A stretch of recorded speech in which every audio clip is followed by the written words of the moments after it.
Salam, hər vaxtınız xeyir olsun. Ümid edirəm ki, hamınızın əhvalı yaxşıdır. Səhərin gözəl enerjisindən ilhamlandım və günə dərs oxumaqla başladım. İlk dərsimiz fizikadır. Bu dəfəki öyrənməli olduğum mövzu mayelərin və bərk cisimlərin xassələridir. Düstü az olduğundan əlbəttə ki, mövzunu da öyrənmək daha rahat idi. Dostlarım, mən gələn 11-ci sinifəm. Buna görə də indidən özümü yormadan buraxılış fənlərindən təkrarlara başlayıram isə. Yayda bunu blok fənləri üçün etməyə planlaşdırıram.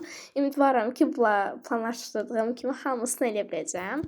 Vaxtımın az olması məni biraz narahat edir, lakin təkrar etməklə də özümü bir növ sakitləşdirirəm.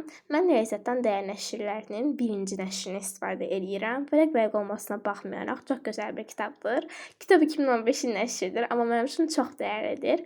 Bu dəfə riyaziyyatdan təhlillər sistemini təkrarladım. Asan mövzuyu təkrarladığına görə çox rahat oldu.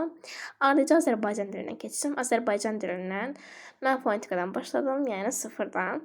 Azərbaycan dilinin fonetikasından başlamaq əslində qalan bir daha da yaxşı oldu. Çünki sıfırdan başlamaq hər şeyə təməldən oxumaq deməkdir. Əslində qalanı universitet etməkdim, sonradan fərqinə vardım. Təkrarımı bitirdikdən sonra isə köhnə topludan testləri işlədim. Bu da öyrənməyimizi möhkəmləndirir. Siz də buna elə bilərsiniz. Hazırlığa gecikirdim, tez evdən çıxıram. Yolda sizə praktana çəkmişəm, görəcəksiniz.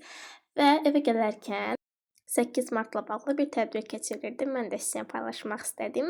Praktika izlədiyiniz üçün təşəkkürlər. Hələlik.